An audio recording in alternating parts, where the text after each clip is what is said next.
চিটাগাং থেকে 5 কেজি সুরমা মাছের অর্ডার দিয়েছে আমার ছেলে। এগুলো এসেছে, এগুলো সবগুলো ডিপে রেখে দিয়েছি। ডিপে রাখার পরে এটা ভিজিয়ে নিয়েছি। আমরাও খাবো, বিড়ালকেও খাওয়াবো, এই জন্য এতগুলো নিয়ে আসছি। হ্যালো এভরিওয়ান, আসসালামু আলাইকুম, ওয়েলকাম করছি মাই নিউ ব্লগ। আমার সংসার কেমন আছেন সবাই? আলহামদুলিল্লাহ আমরা সবাই ভালো আছি। এই সিমের বিচিগুলো আমার মেজো ছেলে ছুলে নিয়েছে। এগুলো রান্না করবো শিং মাছ দিয়ে। শিং মাছটাকে হালকা ভেজে নিব, তারপর সিমের বিচিগুলোকে কষিয়ে রান্না করব। আমার এই শিং মাছগুলো একদম জীবিত ছিল। আমি এগুলাকে কেটে উপরের কালো অংশ পরিষ্কার না করে ডিপ ফ্রিজে রেখে দিয়েছি। পরে এটাকে ভিজিয়ে পাটার মধ্যে একটু ডলে পরিষ্কার করে নিয়ে আমি রান্না করি। আমি রীতিমতো আপনাদেরকে বলি, আমি যে মাছগুলোই খাই সব জীবিত হয়ে থাকে।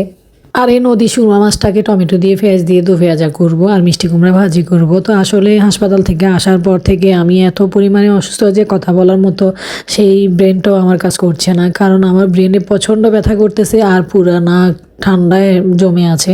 তো এত ঠান্ডা কেন লেগেছে আমি জানি না। এই দিক থেকে আমি বাসা ছেড়ে দিয়েছি, বাসা দেখার জন্য বের হতে হয়। তো এই দিক থেকে আমাদের বাবুকে নিয়েও একদিন বাসা দেখতে গিয়ে ও অসুস্থ হয়ে পড়েছে। এখন আমি বাসা দেখতে দেখতে ধুলাবালুতে আমারও ঠান্ডা লেগে গিয়েছে, মাথা ব্যথা করছে আর সাথে জ্বরও আছে। আসলে এটা বাসা খুঁজাকে কেন্দ্র করে নয়, হয়তো ওয়েদার চেঞ্জ হচ্ছে আস্তে আস্তে, এই জন্য হয়তো ঠান্ডা জ্বর কাশি এসব হচ্ছে। এত পরিমাণে অসুস্থ যে কথা বলতে পারছি না, যেহেতু ফেজে ভিডিও দিতে হবে, ভয়েস না দিয়েও পারছি না।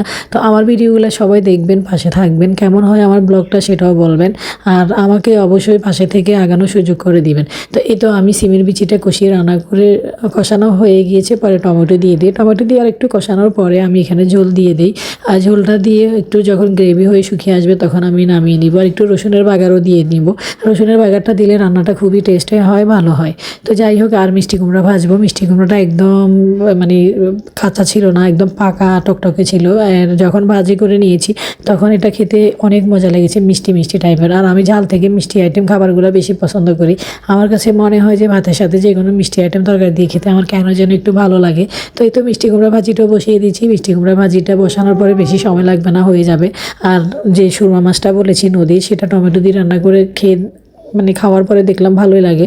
আর নদীর মাছগুলা একটু টেস্ট একটু কমই হয়, তবে সুরমা মাছটার টেস্ট একদম ভিন্ন। সুরমা মাছটা অনেক মজা হয় খেতে।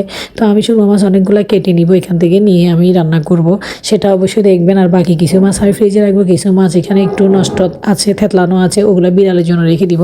আমাদের বিড়ালটা মাছের গন্ধ পেয়ে একদম পাতিলের সামনে এসে দাঁড়িয়ে আছে, আপনারা দেখেছেন, ভিডিও দেখালাম। বিড়ালে মাছের ঘ্রাণ পেলে মনে হয় ওরা বুঝে যে এটা মাছের ঘ্রাণ। তো বিড়াল তো মাছ প্রিয়, ওরা মাছ খেতে বেশি পছন্দ করে। কিন্তু আমাদের বিড়ালটাকে আমরা মাঝে মাঝে এই মাংসও দেই, মুরগিটাও খাওয়াই। এই তো আমার রান্না শেষ হয়ে গিয়েছে। তো আমার পাশে থাকবেন, দেখবেন। আসসালামু আলাইকুম, থ্যাংকস ফর ওয়াচিং, আল্লাহ হাফেজ।